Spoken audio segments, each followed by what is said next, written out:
പ്രിയമുള്ളവർ, ഞാനിപ്പം വരാൻ കാരണം നമുക്കൊരു ഭരണഘടനയുണ്ട്. ആ ഭരണഘടന പ്രകാരമാണ് നമ്മുടെ ഡ്യൂട്ടീസ്, ഓരോ ആർട്ടിക്കിളും ഒക്കെ, പീനൽ കോഡും ഒക്കെ, ഭാരതീയ ന്യായ സംഹിതയൊക്കെ രൂപപ്പെട്ടിരിക്കുന്നു ഈ ഭരണഘടന പ്രകാരമാണ്. അതിതാണ് കണ്ടോ, നമ്മുടെ ആദ്യത്തെ ഭരണഘടനയുടെ രൂപമാണ്. രണ്ടാമത് ഇതാണ് അംബേദ്കർ രൂപം കൊടുത്ത ഭരണഘടന. രണ്ടാമത്തതാണ് ഇതാണ് നമ്മൾ ഭരണഘടന ബുക്കായിട്ട് അടിച്ച ഭരണഘടനയുടെ ചിത്രമാണ്. കണ്ടോ, ഇനിയും ഇത് യഥാർത്ഥ ചിത്രമാണ്. ഇതാണ് ഭരണഘടനയുടെ രണ്ടാമത്തെ ചിത്രം. എന്തുകൊണ്ടാണ് ഞാനിപ്പോൾ വന്നത് എന്ന് പറയാം. നമ്മൾ 2011 സെൻസസ് എടുത്തിട്ടുള്ളത്. അതിനുശേഷം വന്നു എന്നൊന്നും ആളുകൾക്കറിയാം. ഇടയ്ക്ക് പറയുന്ന കേട്ടു സെൻസസ് വന്നു എന്നൊന്നോ ഒക്കെ പറയുന്നുണ്ട്. ആരാണോ ഇതൊന്നും മൈൻഡ് ചെയ്യാനോ ഒന്നും പറ്റിയിട്ടില്ല.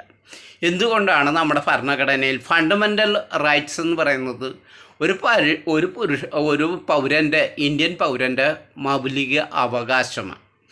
ആ മൗലികാവകാശത്തിൽ പെടുന്നതാണ് അവൻ്റെ ഓരോരോ കാര്യങ്ങളും അവൻ്റെ ജീവിത നിലവാരത്തെക്കുറിച്ചും എല്ലാം പഠിക്കുന്നതാണ് ഈ സെൻസസ് റിപ്പോർട്ട്. ഈ സെൻസസ് റിപ്പോർട്ട് നടന്നു എന്നൊന്നും നമുക്കറിയില്ല.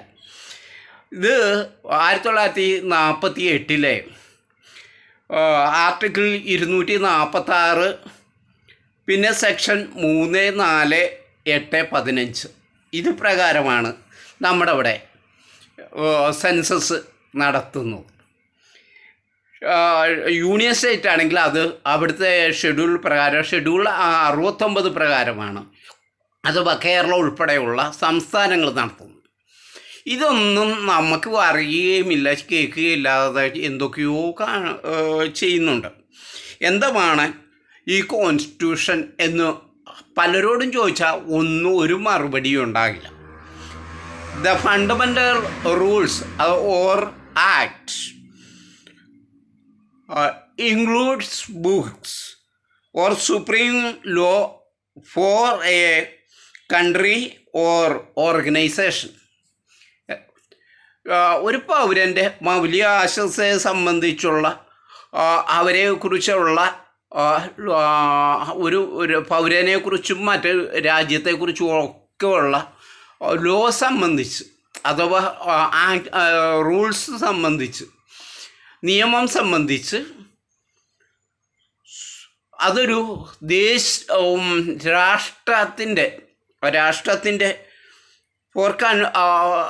രാഷ്ട്രത്തിൻ്റെ സുപ്രീം ലോയാണ്. ഏറ്റവും വലിയ ലോയാണ് ഈ കോൺസ്റ്റിറ്റ്യൂഷനിൽ നിന്നാണ് എല്ലാം പൊട്ടിപ്പുറപ്പെടുന്നത്. ഇതൊന്നും അറിയാതെ എന്തൊക്കെയോ കാണിച്ചു കൂട്ടരുത് എന്നാണ് എനിക്ക് പറയാനുള്ളത്. എത്രയും പെട്ടെന്ന് സെൻസസ് എടുത്തിട്ടുണ്ടെങ്കിൽ അത് എല്ലാവരെയും ഒന്ന് അറിയിക്കണം. ആർക്കൊക്കെ എന്തൊക്കെയാണ് അതിൻ്റെ അകത്ത് പറയുന്നുണ്ട്. ഭൗതിക നേട്ടങ്ങൾ, മനുഷ്യരുടെ ഓരോരുത്തരുടെയും ഭൗതിക നേട്ടങ്ങളുണ്ട്. ജനസംഖ്യ റിപ്പോർട്ടുണ്ട്.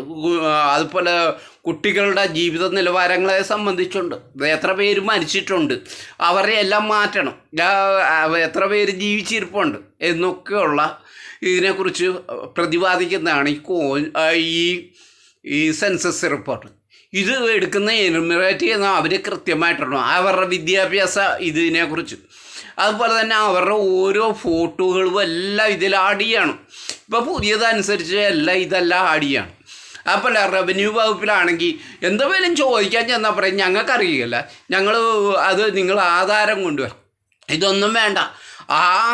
ഇപ്പം ബന്ധപ്പെട്ട വ്യക്തിയാണെങ്കിൽ ആ വ്യക്തിയുടെ ഫോട്ടോ നമ്മുടെ ഇപ്പം ഈ ഫോണിലൊക്കെ നമ്മൾ വാട്സപ്പും മറ്റേ ഫേസ്ബുക്കും ഒക്കെ ഉണ്ടല്ലോ, അതിൽ ഓട്ടോമാറ്റിക്കലി ഫോൺ ആഡ് ചെയ്യുമ്പോഴത്തേക്ക് അവരുടെ ഫോട്ടോയും വരും. അങ്ങനെ നമുക്ക് ഇതുമായിട്ട് ലിങ്ക് ചെയ്ത് കഴിഞ്ഞാൽ ഇതെല്ലാം വരും. ആരാണ് ഓണർന്ന് കൃത്യമായിട്ട് വരും. ഇതൊന്നും നമ്മൾ ചെയ്യാതെ എന്തൊക്കെയോ കാണിച്ചു കൂട്ടുകയാണ്. ഇനിയെങ്കിലും ഏത് ഗവൺമെൻറ് ആരായാലും ഇത് പരിശോധിച്ച് പ്രത്യേകം നല്ലതായി ചെയ്യണമെന്ന് എനിക്ക് വിനീതമായ അപേക്ഷയാണ്. നമ്മുടെ ഭരണഘടനയും പൗരന്മാരുടെ അവകാശങ്ങളെയും സംരക്ഷിക്കാൻ കഴിയും. അതുപോലെ തന്നെ ഈ ഗൂഗിൾ മാപ്പ് പഴയ ഇതൊക്കെ ഉണ്ട്, അതൊക്കെ പരിശോധിച്ച് വേണ്ട രീതിയിൽ കൈകാര്യം ചെയ്താൽ. ഞാൻ ചെയ്തിട്ടുണ്ട് ആ ഗൂഗിൾ മാപ്പിൻ്റെ ഇതൊക്കെ, അന്നേരം ഓരോ വീടുകൾ അടയാളപ്പെടുത്തുക ഇതൊക്കെ. എനിക്ക് സർട്ടിഫിക്കറ്റും കിട്ടിയിരുന്നു. എനിക്ക് നല്ല ഇതോടുകൂടി സർട്ടിഫിക്കറ്റ് ആദ്യം തന്നെ കിട്ടിയിരുന്നു. തിരുവനന്തപുരത്തായിരുന്നു അതിൻ്റെ ഇതൊക്കെ. അത് കഴിഞ്ഞ് എന്നെയൊക്കെ മാറ്റി. ഞങ്ങൾ അത് നടപ്പാക്കാനായിട്ട് തുടങ്ങിയപ്പോൾ പറയുന്നത് ഇപ്പം